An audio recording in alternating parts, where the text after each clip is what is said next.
那今天我们的课呢是关于秋日赏菊。我们知道菊花每年秋天都会绽放，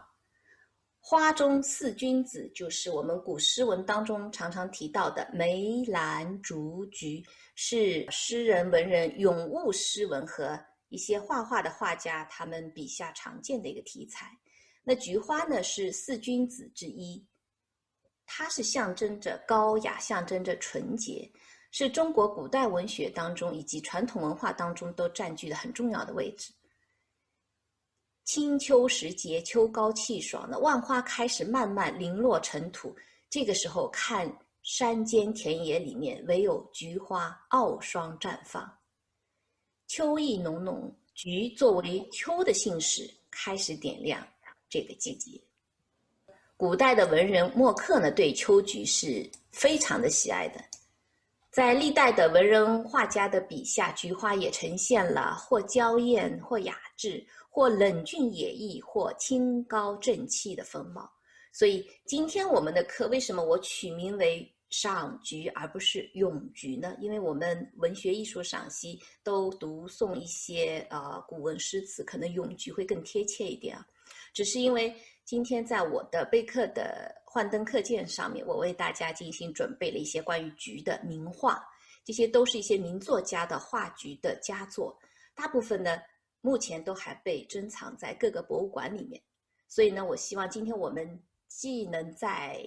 聆听的时候对咏菊的诗有所收获，也能够从这些著名的菊画作品当中欣赏到更多秋菊的美。最早将菊花写入诗词的应该是春秋战国时期楚国的大文学家屈原，他在《离骚》当中有一句：朝饮木兰之坠露兮，夕餐秋菊之落英。早上饮用木兰花上滴落的露水，晚上食用秋菊的花瓣。那这里的餐秋菊，也有人说指的是喝菊花酒，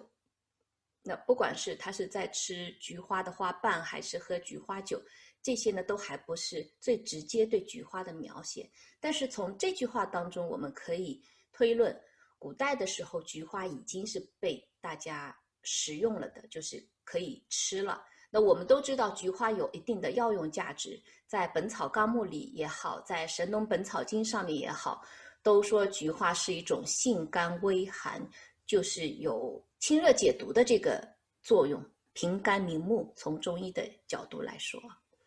那最早直接描写菊花的呢，可能就是西汉时期中国古代一部重要的典章制度选集《礼记》当中的记载。在《礼记》的乐令当中有记载是季秋之月，菊有黄花。那这里的菊就是指菊花的菊，那么黄华这个华念作花，就是指菊花。菊是提手旁的这个菊的本字，提手旁的菊就是用两只手捧一把米的这个形象。然后你看菊花的菊，它原来的字体是这样子的。菊花它的头状的话，它续生的很紧凑，也像抱着一团一样。大家就发现菊花它的花瓣是紧凑团结一气的这个特点，所以呢，就是它那个菊花的菊就是这么由来的，从提手旁的菊到这个菊，然后再到菊花的菊。我们中国最早的菊花是秋季开花的，那现在可能菊花经过培植养育之后，可能有一年四季都开的菊花。菊花的主要的颜色是黄色，那个时候写的菊花，现在说起来都是一些野生的那些比较本土花种了，应该是。菊花开放的时间是每年的秋末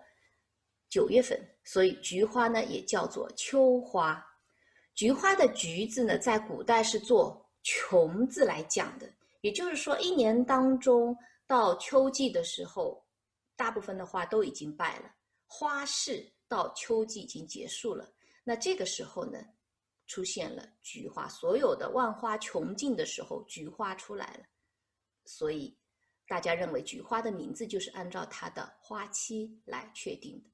真正让菊花红起来的，应该是东晋末期、宋朝初期伟大的诗人、词赋家陶渊明。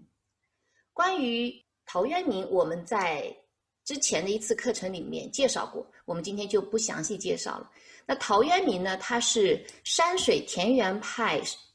诗作的一个开山鼻祖，他对后来的王维、后来的孟浩然的影响很深，那对后世的山水田园诗应该说发挥了很大的推进作用。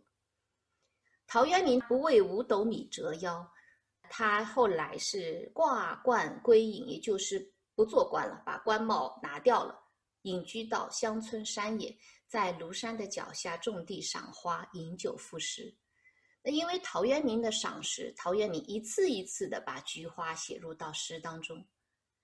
在陶渊明之后呢，借菊花咏志的诗就层出不穷，比比皆是。菊花慢慢的就被赋予了一种很恬淡隐逸的这种性格，也就有了之后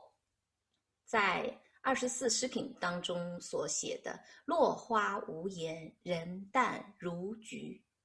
落花无言意思是说，花儿它并不是因为落了，因为凋落了而抱怨，就是说它描述了花的一种身处逆境但是仍然很淡定很平和的这种心态。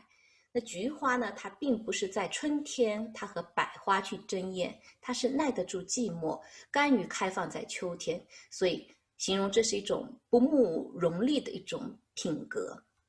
人淡如菊，意思就是说人像菊花一样淡然，他不和别人去争，自有一种孤傲的风骨。